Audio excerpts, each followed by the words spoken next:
Unique brand name, unique message, unique medium. Here's an advertisement for a television series. Anybody want to know or guess what it is? Ugly Betty. Rather clever. Yeah. What they did is they put a large paper bag over the billboard and just left exposed at the bottom the name of the show and the time and the channel.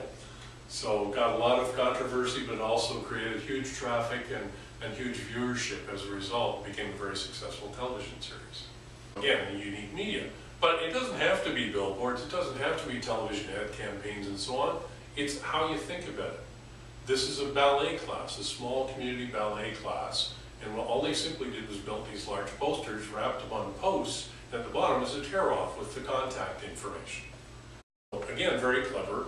Obviously on the routes to where people normally travel, close to where the ballet school is. Find a unique way of capturing your customers' attention.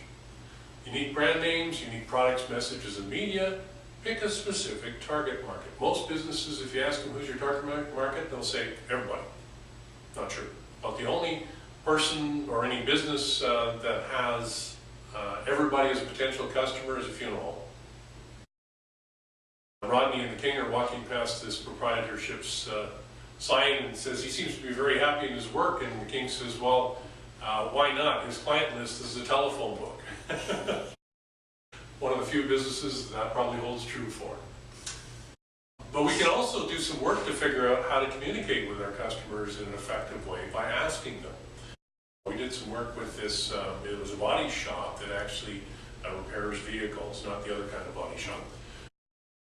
What we found was that they were in the high end of the business. They were the premium body shop in Calgary.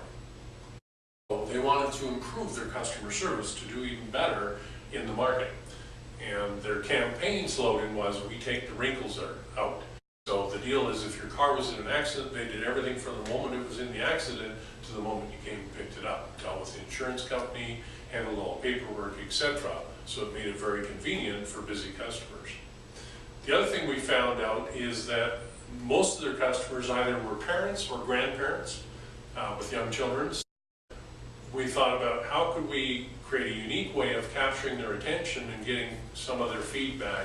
So we built wrinkle dogs, little stuffed wrinkle dogs, and we put them on the dashboard of the cars when the service work was done on the vehicle.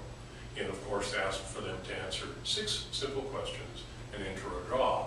And as a result got a 23% response rate, which in direct marketing and direct media, if you know the numbers, usually it's 1 to 2% response. Again, it's how you work with your customers in a way that captures their attention and gets their time. Having a unique brand name, having a unique product, a message, and a media, finding a specific target market, focus on your number 1 target market, maybe think about who your second target market is, and then focus your energy on the first market, and if it's not turning around, then work with your second market. And you want to engage the target market. So nowadays, one of the beauties of the internet, this is a t-shirt company, and what they wanted to do is find out what t-shirts would be popular with their customers. So they create contests every month for their customers to send in a unique design, and if it wins the design of the month, then they'll produce those shirts as part of their product line. Simply, what they did was they used a tool called crowdsourcing. They just went out to their audiences and asked them to enter a contest, and of course they rewarded the designer with a prize. I think it was around $500 for the design, just to create the t-shirt design. So again, using the internet effectively and the power of multiple casting out to a large audience, they were able to capture the best of what the customers wanted. Oftentimes, now I'm sure many of you are not big Super Bowl followers, but what was interesting, if you know this year's Super Bowl in February, they had a 34-minute blackout. All the media was gone. There was no connection to the marketplace. The football players were literally standing around in the field for 34 minutes because the lights had gone out in the stadium. And as a result, all those advertisers who spent up to $3 million per 30-second spot lost their connection with their audience, with the exception of a few. One of those was Oreo. Within 20 minutes, they created an ad campaign and put it up through Instagram and Twitter that said you can still dunk in the dark. How clever is that? So it's about looking for the opportunity when it occurs and figuring out a clever way to be able to communicate with your customers and connect in a way that's meaningful to them.